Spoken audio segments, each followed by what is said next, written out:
Hey, Royce, do you hear me okay? Yep, I can hear you. Aaron was talking about you a couple of days ago, said you have a lot of idiosyncrasies, and that one of them to your personality. One of them was that you like to slap helmets after big plays. When did this start for you? Is this a lifelong thing? And is it something you're even aware of that you're a helmet slapper? No, I wasn't even aware of it until they brought it up in the offensive meeting. But I mean, like, yeah, every touchdown I was hitting everybody's helmet. So I don't know where that came from. So I don't know if I'm sure I did in college too. So we'll have to look back and see if there's any pictures or anything. So yeah. Bill Huber. Hey, Royce. I'm not going to ask you who's going to start on the offensive line. I just want to ask, through your experience in college and whatnot, what does uncertainty mean for you guys up front if you're not exactly sure who your starting five is going to be, or maybe your starting five is different one week to the next? I mean, our line, we're pretty close here. So like Runyon, Lucas hurt his head, so Runyon stepped up and he had a great game. So I mean, our whole line is just ready to play. And just to see, we've been working on a lot of different combinations throughout practice this week. So I mean, anybody can play. So Mike Spofford. Hey, Royce, can you hear me? Yep. So just for you personally, going from your first NFL game to your second one, did you feel yourself kind of settling in more? Like anything that felt different about it as you went from game one to game two?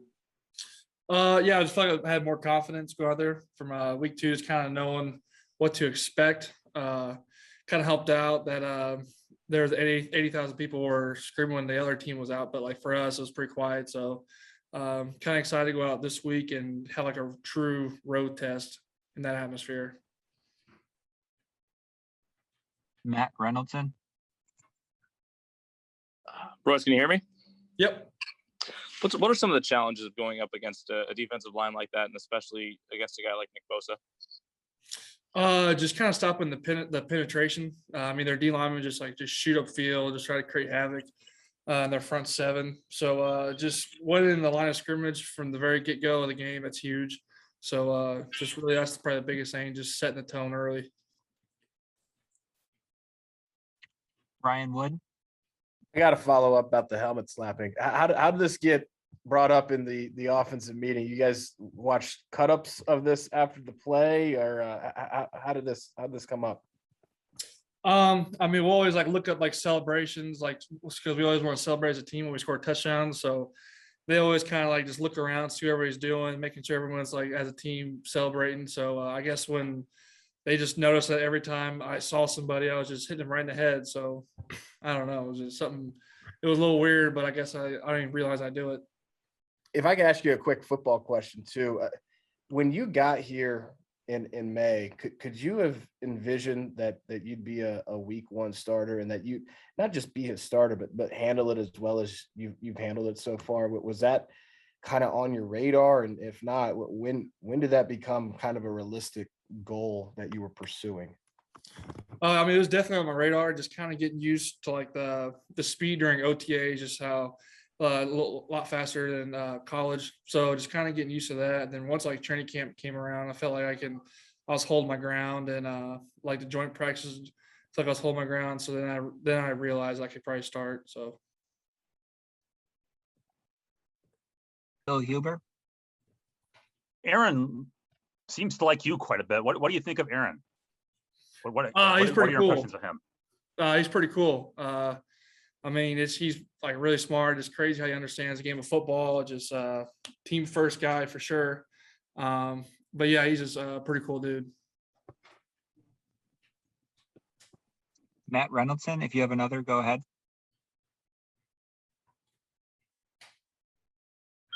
I'm good, thanks, Eric.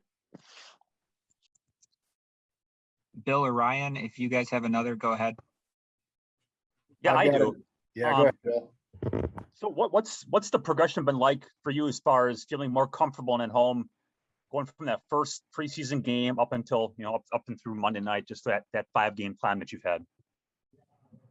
Probably just dealing with just outside zone, just trying to reach people, with the penetration that they're showing up front. So just yeah, just dealing with like the speed of the game, just run blocking, just pad level. I feel like it's getting lower, so that's really helping me out in the run game and pass block, pass pro. So yeah, just like little technique things and fundamental things have kind of just showed up like that's been improving throughout the weeks. What do you remember about the joint practices specifically? It sounds like that was maybe a big confidence builder for you. What do you remember about those joint practices and how you said you're able to hold your own? What did that look like to you? What do you mean by that? It was just pretty much like the first experience I had of going against like a different team and just like going against like their ones.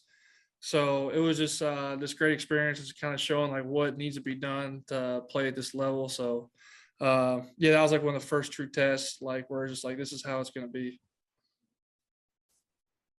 Mike Spofford. Yeah, Royce, you mentioned before, obviously going on the road now and dealing with the crowd noise. Just curious, what's the loudest stadium that you played in the SEC from your perspective? Probably LSU. LSU is really loud, and Alabama when it's a night game is pretty loud. So fans get a little rowdy then. Do you have anything else, Ryan Wood? I do. Why do you think you've been able to hold on to the spot? And what was it like competing for a starting job in camp? And what do you think it is about your game that has, some rookies, especially on the offensive line, you don't see them starting right away. It's a tough transition from college. Why do you think you've been able to handle it? Just coming in every day and practice and just getting better, working on technique, just getting used to playing guard again. I didn't really play it since like 2019, so just kind of it took some time just to get used to playing at that. Just like it was just a lot different playing at tackle. So just kind of getting used to like the pad level and just coming in and just keep improving and just building off the previous day. So I feel like that really helped me.